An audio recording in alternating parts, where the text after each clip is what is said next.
السلام علیکم ورحمۃ اللہ وبرکاتہ۔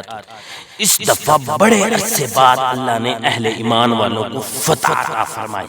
انشاءاللہ اللہ تعالیٰ اہل ایمان والوں کو دنیا میں ایسے ہی جنگوں میں اور دنیا کے امتحانوں میں کامیاب کرے اور اللہ فتح یاب کرے۔ اس دفعہ کتنی بڑی اہل ایمان والوں کو فتح ہو، ٹھنڈ پڑ گئی سینے میں، دل جھوم اٹھا۔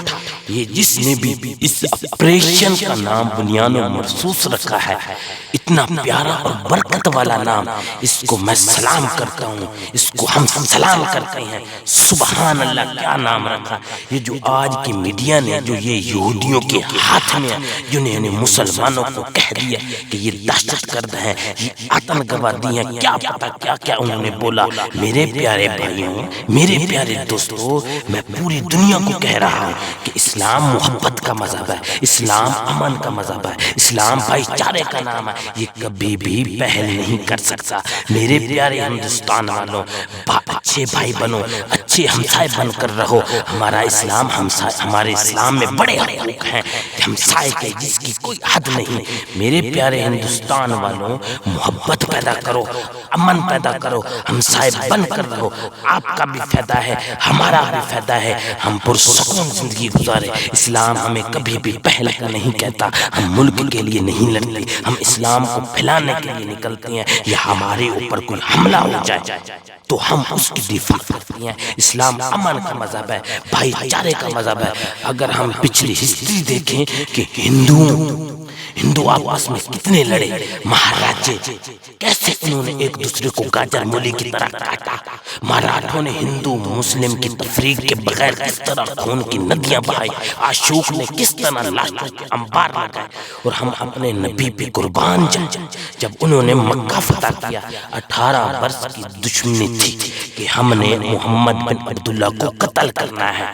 یہ وہ لوگ نہیں تھے جو صرف سیاسی اختلاف تھا یا چھوٹی موٹی دشمنی یہ کہ اس کو قتل کرنا ہے۔ میرے نبی فاتحانہ مکہ میں داخل ہوئے، آپ صلی اللہ علیہ وآلہ وسلم اپنی اونٹنی پر سر جھکا کر بیٹھے تھے، سر جھکا کے داخل ہوئے، اور آپ کے پیچھے حضرت اسامہ بن زید بیٹھے تھے، اور آپ صلی اللہ علیہ وآلہ وسلم کی لیفٹ سائڈ پر حضرت ابو بکر رضی اللہ تعالیٰ عنہ کی اونٹنی تھی، اور رائٹ سائڈ پر حضرت اسید بن عزیر کی اونٹنی تھی، اور حضرت عمر رضی اللہ تعالیٰ عنہ صفوں کو سیدھا کروا رہے تھے۔ جب لوگ داخل ہوتے ہیں تو فاتحانہ طور پر سینہ تاڑ کے داخل ہوتے ہیں اور کہتے ہیں کہ سب کو گاجر مولی کی طرح کاٹ دو، نہ بچہ چھوڑو، نہ جوان چھوڑو، نہ بوڑھا چھوڑو۔ ہمارے نبی صلی اللہ علیہ وآلہ وسلم نے سر جھکایا ہوا تھا، سر جھکا کے داخل ہوئے تھے، اور آپ صلی اللہ علیہ وآلہ وسلم کہہ رہے تھے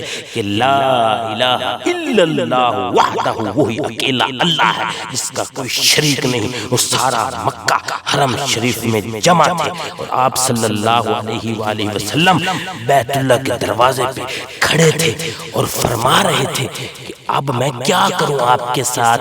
خود قرآن کہتا ہے بادشاہ جب ملک فتح کرتے ہیں، عزت داروں کو ذلیل کر دیتے ہیں اور تباہ و برباد کر دیتے ہیں، لاشوں کو ڈھیر لگا دیتے ہیں، نہ چھوٹا دیکھتے ہیں نہ بڑا دیکھتے ہیں۔ سارا مکہ انتظار کر رہا تھا کہ اب محمد صلی اللہ علیہ وآلہ وسلم کی تلوار چلے گی، لیکن آپ صلی اللہ علیہ وآلہ وسلم نے فرمایا میں کیا کرنے والا ہوں آپ کے ساتھ۔ تو سہیل بن عمر جو ابھی تک مسلمان نہیں ہوئے تھے، قریشی سردار تھے، وہ آپ صلی اللہ علیہ وآلہ وسلم کو کہتے ہیں کہ آپ سخی ہیں، آپ سخی کے بیٹے ہیں، سخاوت کی امید ہے آپ پر۔ تو آگے سے آپ صلی اللہ علیہ وآلہ وسلم نے فرمایا تو جاؤ، آپ کو آزاد کیا۔ تو سارے مکے والے مسلمان ہو گئے، انہوں نے اسلام قبول کر لیا۔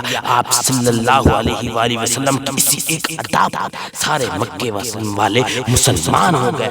یہ جو ابھی انڈیا کے ساتھ جنگ ہوئی، انڈیا والوں نے پہل بھی کی، اور دوسرا انہوں نے آگے سے حملے بھی کیے۔